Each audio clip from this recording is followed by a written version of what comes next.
ABP અસ્મિતાની વિશેષ રજૂઆતમાં અમારા સંવાદદાતા પહોંચ્યા વડોદરાના વોર્ડ નંબર 2માં, જ્યાં અમારા સંવાદદાતાએ જનતા સાથે વાત કરી અને ગત ટર્મમાં જનતાના શું કાર્યો થયા છે અને શું બાકી છે તે અમારા સંવાદદાતાએ જાણવાનો પ્રયાસ કર્યો. સ્થાનિક સ્વરાજ્યની ચૂંટણીની વડોદરામાં વોર્ડ નંબર 2ની વાત કરીએ તો 2015માં 4 સીટ ભારતીય જનતા પાર્ટીને મળી હતી. સતીશ પટેલ તો સ્થાયી સમિતિના અધ્યક્ષ બન્યા હતા. વિસ્તારના લોકોને તેમનાથી સંતોષ છે કે નહીં? સીધો સવાલ. પૂરબભાઈ, શું કહેશો? 5 વર્ષમાં તમારી કઈ જરૂરિયાત હતી, સંતોષાય છે? ના, આમાં તો આપને જે કીધું કે સતીશ પટેલ જે સ્ટેન્ડિંગ કમિટીના ચેરમેન હતા, તદુપરાંત વોર્ડ નંબર 2માંથી સાંસદ તથા તદુપરાંત વડોદરાના ધારાસભ્ય 2 આવે છે, જે ગુજરાત રાજ્યસભા દંડક શ્રી રાજેન્દ્રભાઈ ત્રિવેદી, એમનો બી વિસ્તાર આવે છે, જીતુભાઈ સુખડિયાનો બી વિસ્તાર આવે છે. તદુપરાંત અહીંયાથી સુબુડાના ચેરમેન જે ખુદ આ વિસ્તારમાંથી આવે છે, પટેલ સાહેબ, તો પણ આજે આ વોર્ડમાં પાણીની દરેક પરિસ્થિતિમાંથી બધા જ વાકેફ છે અને પ્રજા વચ્ચે અમે લાગી રહ્યું છે કે હવે આ વખત ઉસરો છે, આખો એક ઉકળાટ આવી ગયો છે, પરિવર્તન માગી રહી છે. કારણ કે પાણીના મુદ્દા અહીંયા દરેક સોસાયટીઓમાં અને પૂર જેવી કાંસોને બધા ઉપર બિલ્ડિંગો બનાવી દીધા છે. એ પરિસ્થિતિને લીધે અહીંયા 25 વર્ષથી ભાજપનું શાસન હતું, પણ અત્યારે એ શાસનમાં કોઈ એને સોસાયટીઓમાં બી આરકાવ આપતા નથી. અમને ફોન આવે છે કે તમે આવો, અમે મળીએ. એટલે કે 25 વર્ષથી ભાજપનું શાસન છે. સાંસદ રંજનબેન ભટ્ટનો વિસ્તાર છે. શું કહેજો સાહેબ? એટલે આ લોકોએ ભ્રષ્ટાચાર સિવાય ક્યાં જ નથી કર્યું.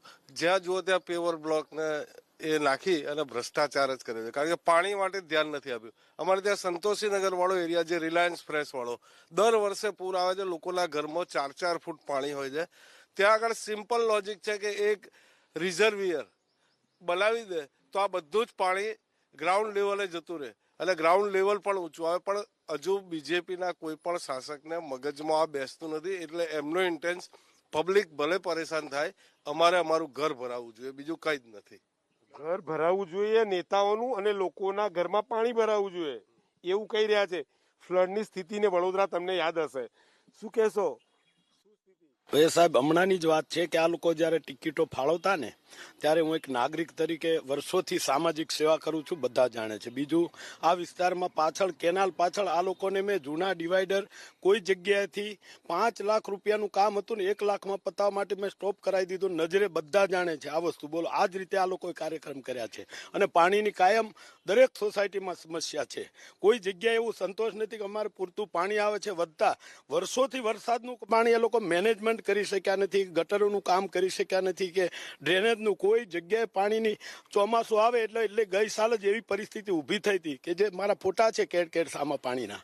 તો પણ ખાલી ફરી અને 5-25 કોથળીઓ જે તે દૂધ હોય, બીજી સેવા હોય, નાની મોટી દેખાવ કરી, વિડીયો ઉતારી અને સમાચારમાં આપીને જતા રહે છે. પોતાનો વિસ્તાર છે, પોતાની આજે સાંસદનો વિસ્તાર છે, પોતાની જો કંઈ પણ કહો તો એ કોર્પોરેટરો એવા છે કે આંગળી સીંધીને ઊંચી કરીને સેવા કામ કોઈનું કરતા નથી ને આંગળી સીંધીને કામ વાત કરે છે.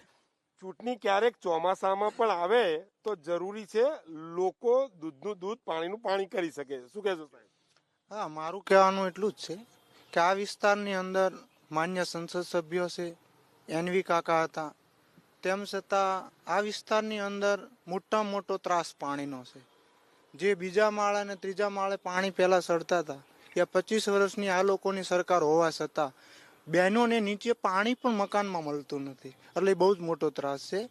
નીચે લગભગ 1.5-2 ફૂટ કે ઊંડું પાણીના લેવલે જ્યારે પાણી લઈ જતા એ લેવલે જ પાણી આવે છે. પાણીનો બહુ મોટો પ્રશ્ન છે. આમાં કોઈ ધ્યાન દીધું નથી.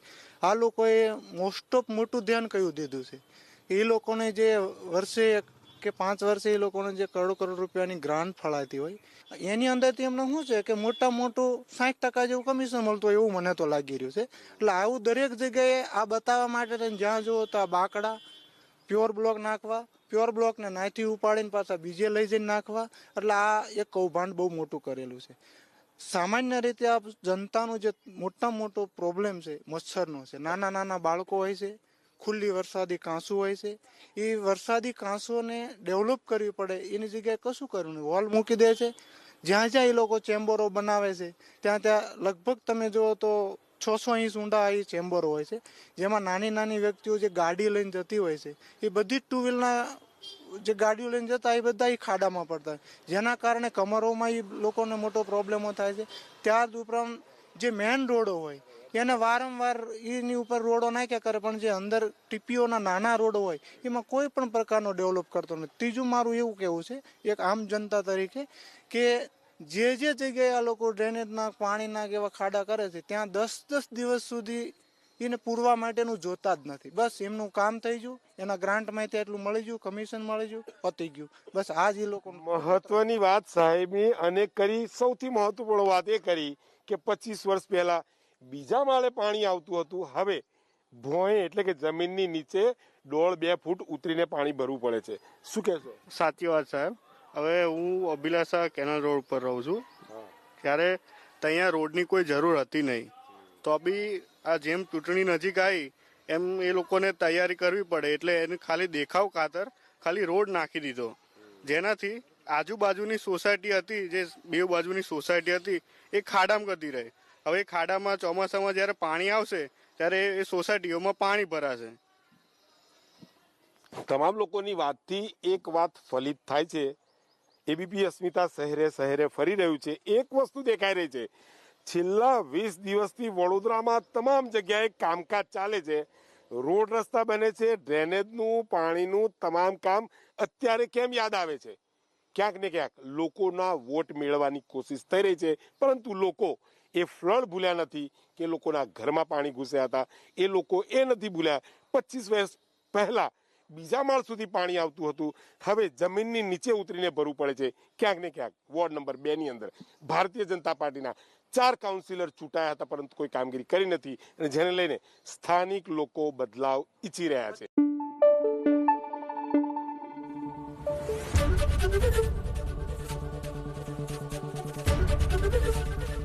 એબીપી અસ્મિતા, ગુજરાતની અસ્મિતા.